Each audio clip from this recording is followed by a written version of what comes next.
Hello, hello. Alors, je n'ai pas besoin des lunettes. On va poser ça là.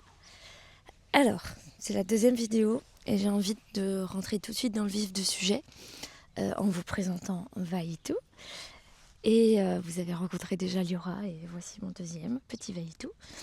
Alors, j'ai envie de rentrer dans le vif du sujet pour tout de suite vous partager ce que je n'utilise pas en équitation et ce contre quoi je lutte. Alors, quand je dis déjà que je n'utilise pas, pour moi, c'est très important que tout cavalier sache le faire. Mais après, c'est pas parce qu'on a une scie qu'on va couper toujours à la scie si on a une ronce à couper. Donc, c'est-à-dire que vraiment, c'est important d'avoir les outils et de savoir les utiliser au bon moment. Le premier truc, le plus courant, c'est pousser les hanches. La première chose que j'explique en stage, une fois que je vois quelqu'un pratiquer l'éthologie avec son cheval, l'éthologie pas au sens science, mais au sens pratique équestre à pied, la première chose que j'explique, c'est que je ne pousse pas les hanches de mon cheval. Je sais le faire, il faut savoir le faire. Mais pour moi, c'est quelque chose qui n'a aucun intérêt pour le cheval. Dans le sens où, dans ma pratique, le plus important, c'est que le cheval réfléchisse et prenne des décisions, soit autonome. Comme je demande à mon cheval de réfléchir à chaque chose que je lui demande, il prend un pouvoir dans la relation. Il interagit pleinement avec moi. Finalement, plus on fait réfléchir notre cheval, plus on pourra avoir confiance en lui parce qu'il va réfléchir avant d'agir. Et même dans un cas extrême où il aura peur, où il aura une réaction de cheval, il va faire tout de suite attention à nous et prendre soin de nous. Alors que pour moi, les hanches, c'est l'expression même du cavalier qui domine son cheval, qui contrôle son cheval. Et c'est exactement contre ça que je lutte. Dans le sens où pour moi, on peut pousser les hanches d'une table. Ça ne nécessite pas un cerveau. Et donc quand on pousse les hanches de notre cheval, bien souvent, on va avoir un cheval qui regarde ailleurs, qui continue de penser à autre chose et qui va se pousser. Donc pour moi, c'est pas un exercice à travailler, à répéter. C'est quelque chose à savoir faire pour l'humain, parce que c'est important de savoir faire bouger son cheval en cas de besoin, ou même parfois pour passer derrière lui, pour pouvoir lui prendre un pied, pour pouvoir le soigner. C'est important de savoir pousser son cheval. Mais de là à ce que ce soit important dans la relation au cheval, pour moi, c'est non. Alors qu'est-ce que je fais si je pousse pas les hanches ? Eh bien, je vous l'expliquerai dans d'autres vidéos, parce qu'on va pas pouvoir tout dire ici. Mais j'attire le cheval à moi. Je demande au cheval de venir avec moi. On parle aussi souvent d'aspirer les épaules de son cheval. Pareil, c'est quelque chose qui m'agace profondément. Pourquoi on ne parle pas tout simplement du cheval et de sa manière de penser, de pouvoir attirer notre cheval avec nous ? Pourquoi avoir besoin en tant qu'humain de réduire le cheval à un corps qu'on va contrôler ? Voilà, vous commencez comme ça déjà à sentir un peu ma philosophie par rapport aux chevaux. Pour moi, c'est un être vivant. On lui doit respect, écoute. On doit nous améliorer notre communication au maximum avec lui pour être compréhensible. Et si le cheval nous comprend avec facilité, il sera forcément intéressé par nous. Ensuite, qu'est-ce que je ne fais pas ? Je ne désensibilise pas mon cheval. Pour moi, c'est important au contraire de le garder sensible, attentif, vibrant, intéressé. C'est à nous de captiver notre cheval.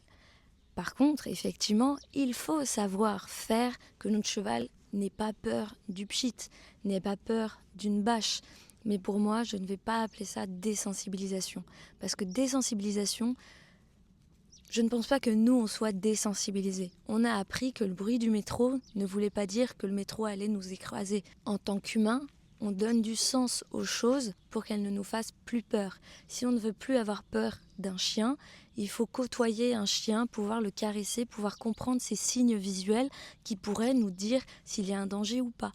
Si on a peur d'un avion, on va pas se désensibiliser à l'avion, on va apprendre le pourquoi on a peur, faire connaissance avec soi, faire connaissance à qu'est-ce qui nous fait peur dans l'avion, peut-être apprendre même à comprendre mieux ce qu'est un avion. Mais en tant qu'humain, on apprend à donner un sens aux choses et c'est plus on comprend le sens des choses, moins on a peur. Donc c'est ma pratique avec les chevaux, c'est leur expliquer le fonctionnement, par exemple du pchit, leur expliquer que cette bâche-là ne leur sautera jamais dessus et que si elle leur saute dessus, ils ne risquent rien.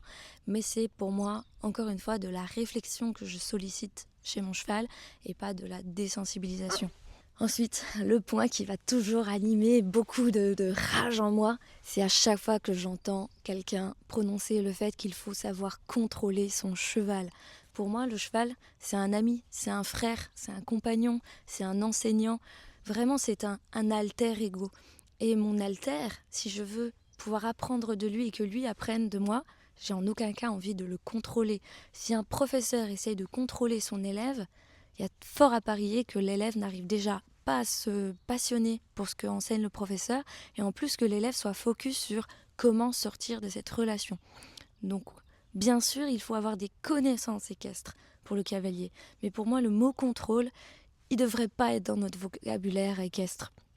Peut-être purement humain, entre les humains qui doivent apprendre même pas à contrôler leurs émotions. Pour moi, c'est pas un bon mot. Faut les apprivoiser. Comme notre cheval, on va l'apprivoiser, on va apprendre à communiquer, mais on va pas apprendre à le contrôler. Je ne veux pas contrôler mes amis. Mes amis sont libres d'être où ils veulent, quand ils veulent, avec qui ils veulent. Et ma mission, c'est d'être la plus juste et agréable possible pour qu'une amitié puisse se créer. Et quatrième point, beaucoup de cavaliers encore n'osent pas ou ne pensent pas à regarder leur cheval dans les yeux. Pour moi, il y a deux choses très importantes dans le fait de regarder son cheval dans les yeux. Numéro 1, on est un humain qui essaye d'échanger avec un animal non humain, à une autre espèce. Et donc forcément, même une fois qu'on parle très très bien cheval, il nous faut un maximum d'informations nécessaires pour se donner la chance de ne pas se tromper dans la communication. Il se passe énormément de choses très fines dans un espace de temps très court, que ce soit les oreilles, un petit froissement de sourcils, de naseaux, une petite respiration coincée, un relâchement, une langue, une contraction de la bouche. Il se passe plein de choses chez le cheval qui sont toutes des informations pour nous aider à mieux communiquer. Et si on ne regarde pas le cheval, on ne peut pas recevoir toutes ces informations et donc déjà on se donne nos grandes chances de se tromper dans la communication. Ensuite, le regard nous permet vraiment de communiquer à notre cheval combien c'est important pour nous d'interagir avec lui, pas avec son corps, pas dans l'objectif justement de lui faire des choses, mais dans l'objectif d'interagir avec lui, de lui poser des questions avec notre regard, de lui dire c'est important ce qu'on fait, c'est important que je communique avec toi aujourd'hui, maintenant, donc communique avec moi. Ça veut dire on l'invite en fait à communiquer avec nous. Et pourquoi le regard a été pendant longtemps dit il faut pas regarder son cheval dans les yeux, le cheval est une proie, donc nous on est naturellement un dominant sur lui, il faut pas le regarder dans les yeux. Si je suis purement honnête, j'ai envie de dire à ces personnes d'aller travailler sur elles-mêmes et questionner pourquoi en elles ont l'impression, ou c'est peut-être pas une impression, de dominer leur cheval quand elles les regardent. C'est peut-être que ces personnes-là, elles-mêmes, sont des dominants, des prédateurs pour les chevaux. Mais moi, par exemple, il n'y a pas une once de moi qui sous-entend au cheval que je vais le manger. Et au contraire, mon regard, il n'a jamais été saisi de cette manière, sauf si, à un instant, le cheval a vraiment abusé, et là, je vais le fixer avec une intention très forte. Et là, il sait. Mais c'est très exceptionnel, c'est pas une manière de communiquer. Est-ce que une manière de communiquer, c'est de menacer constamment son cheval ? Non. Et ensuite, pourquoi aussi c'est venu ça ? Je pense. C'est parce qu'il ne faut pas oublier que l'origine de l'éthologie, ça vient principalement des États-Unis, où ils ont capturé des tonnes de mustangs, ils les ont dressés, ils les ont observés, et en est découlé plein de choses très importantes, très utiles, qui ont fait avancer quand même le développement de l'humain et du cheval. Mais on a mis des chevaux sauvages, entiers, très vifs, très sensibles, des chevaux qui étaient préservés de toute action de l'homme. Tout d'un coup, on les a mis en paquets, dans des tout petits espaces, dans des endroits restreints, où ils étaient les uns avec les autres, les uns coincés avec les autres, alors que ce n'étaient pas des troupeaux, où on ne capturait pas un seul troupeau qui correspondait, qui se connaissait. On mélangeait plein de chevaux ensemble. Donc on est déjà dans une observation, dans un contexte vraiment de grand stress. Et là-dessus, l'humain, forcément, je ne sais pas comment on capture, mais je ne pense pas que c'est avec des petites friandises où on attend pendant 8 ans. Forcément, à ce moment-là, l'humain a été la cause du danger du cheval. Et après, donc, c'est l'humain qui doit demander pardon au cheval, justement, pour lui dire « ça y est, je ne te ferai plus de mal alors que je t'ai capturé, je t'ai séparé des tiens, mais maintenant, on va créer une relation. » Alors forcément, dans ce cadre-là, fallait pas regarder, je pense, le cheval dans les yeux parce que justement, peut-être... qu'on a raison à ce moment-là d'avoir honte de ce qu'on a fait, même si je ne critique pas, c'est très complexe et on ne va pas aller sur ce chemin de même sauver les chevaux, on ira sur d'autres vidéos. Mais donc ce regard posture dominant, elle doit être extrêmement exceptionnelle. Et à part si on travaille avec des chevaux qu'on a capturés et avec qui on a dû avoir des actions violentes pour des bonnes et des mauvaises raisons, on ne va pas débattre là-dessus. À part dans ces moments-là où oui, il ne faut pas regarder le cheval dans les yeux parce qu'on a raison d'avoir honte, avec les chevaux que nous, on côtoie en Occident, la plupart du temps, il faut les regarder dans les yeux, il faut les observer. Et après, il faut bien sûr sentir ce qui est juste ou pas. Mais je vais préférer largement regarder un cheval dans les yeux, l'observer et me rendre compte, ah ok, il a un peu peur, il a eu des traumas. Là, je vais le laisser, je vais pas trop le fixer parce que juste ma présence est assez. Mais ça doit pas être un système de ne pas regarder son cheval dans les yeux. Allez, encore 3 petites choses contre lesquelles je lutte dans mes stages, dans mes enseignements. C'est, faut-il faire dégazer son cheval avant de le travailler, c'est-à-dire vraiment soit en longe, soit en liberté, le laisser péter en l'air comme ça partout, pour après commencer une séance tranquille. Réflexion numéro 1, c'est pourquoi est-ce qu'il aurait besoin de dégazer ? Ça, c'est vraiment la première question, parce qu'un cheval qui a une vie équilibrée, il n'a pas forcément besoin. De temps en temps, il peut avoir des joies, mais ça n'a rien à voir avec le fait d'exploser, de dégazer, mais plutôt le fait de s'exprimer. Moi, je vois mes chevaux en ce moment, après l'hiver, ils sont très contents de pouvoir faire les foufous dans la carrière, parce que les terrains étaient un peu boueux, et donc pas agréables pour faire les foufous, donc ils sont contents d'être dans un terrain stable pour jouer, mais ils vont pas transpirer, ils vont pas jouer jusqu'à se faire transpirer, et ça va durer très très peu de temps, et souvent, moi, je vais jouer avec eux. On ira sur d'autres vidéos sur comment on joue avec son cheval. Mais donc ça, déjà, se demander pourquoi il a besoin. Après, il y a des cas exceptionnels où justement, il vit qu'en boxe, il est frustré. Alors comment on fait pour justement le laisser s'exprimer pendant un temps ? Alors moi, je vais préférer ne pas le faire fuir. Ça va être le sujet d'après, faire fuir son cheval. Ne pas le faire fuir et le laisser faire. Mais vraiment, donc moi, je n'interviens pas dans ce moment-là, sauf si mon cheval est éduqué au fait de jouer, ou là, on peut jouer ensemble. Mais si on n'a pas tous les codes, je vais préférer le laisser tout seul, sans en rajouter, sans vouloir le faire fuir, et pour qu'il puisse juste s'amuser lui-même, et ensuite, on entre en relation.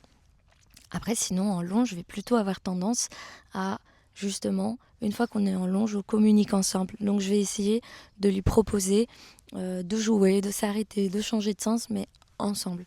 Mais bien sûr, il faut avoir fait tout un tas d'étapes avant pour le préparer à jouer dans la discussion. Mais en soi, je ne suis pas pour le fait de faire exploser son cheval. On peut se dire qu'on peut le laisser jouer, mais pas le faire se dégazer. Ensuite, avant-dernier point, après on a terminé pour cette vidéo, je ne suis pas du tout pour répéter les exercices. Par exemple, dans un stage avec moi, dans les séances avec moi, je vais répéter pour le cavalier. Pour le cavalier, on va répéter l'exercice pour que le cavalier pratique et comprenne et ait les déclics. Mais déjà, instantanément, dès que le cavalier a ses déclics, on va plutôt parler, analyser, que répéter inlassablement. Pourquoi répéter ? Parce que c'est vraiment une lutte, pour moi, importante à avoir, parce que je vois un paquet de cavaliers de dressage en particulier, parce qu'en saut, on est plus vite limité finalement.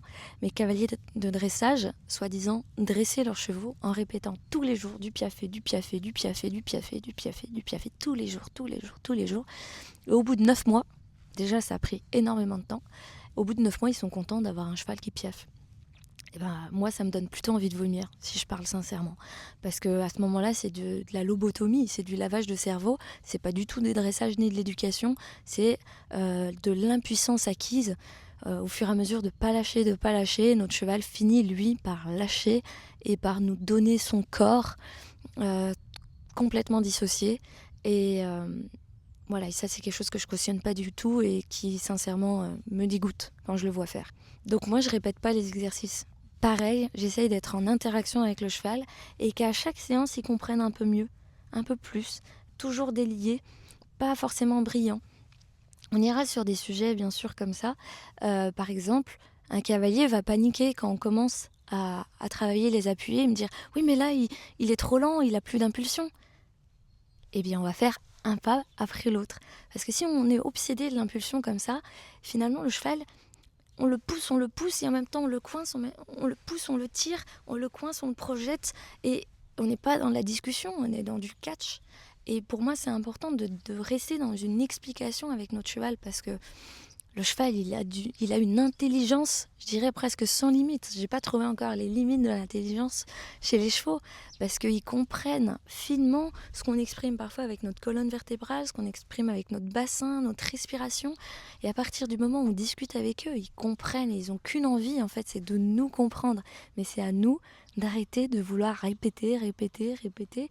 Et c'est à nous de chercher comment faire pour discuter avec eux et qu'ils soient compris. Ou alors, franchement, je préfère que ces cavaliers-là qui veulent répéter et lobotomiser leurs chevaux, ils s'achètent une moto. Et là, tu peux répéter autant de fois que tu veux en tant qu'humain.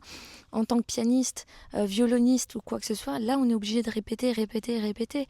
Mais déjà, un bon prof de violon, un bon instrumentiste, il va répéter qu'une fois qu'il a compris et intériorisé les mouvements.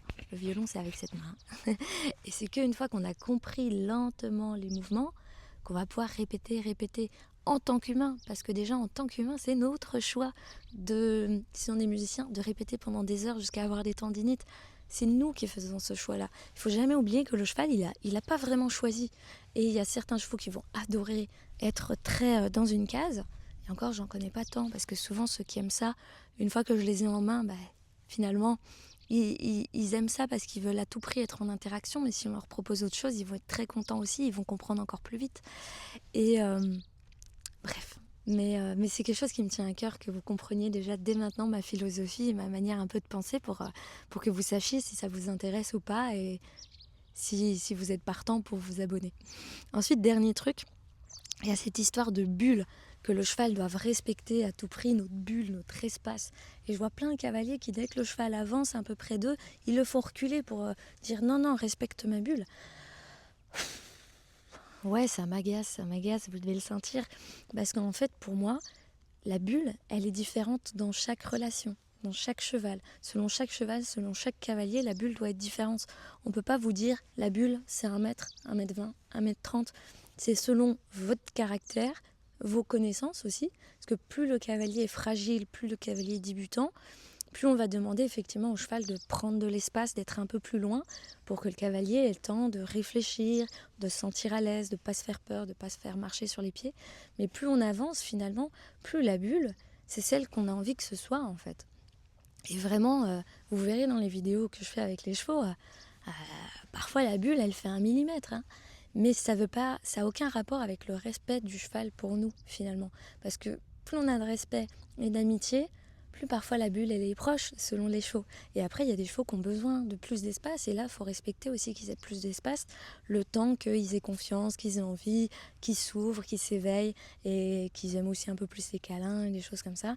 Et là la bulle souvent elle va se rétrécir et ça veut pas dire du tout qu'on sera en danger ou que notre cheval ne nous respecte pas. Voilà, je vais m'arrêter là.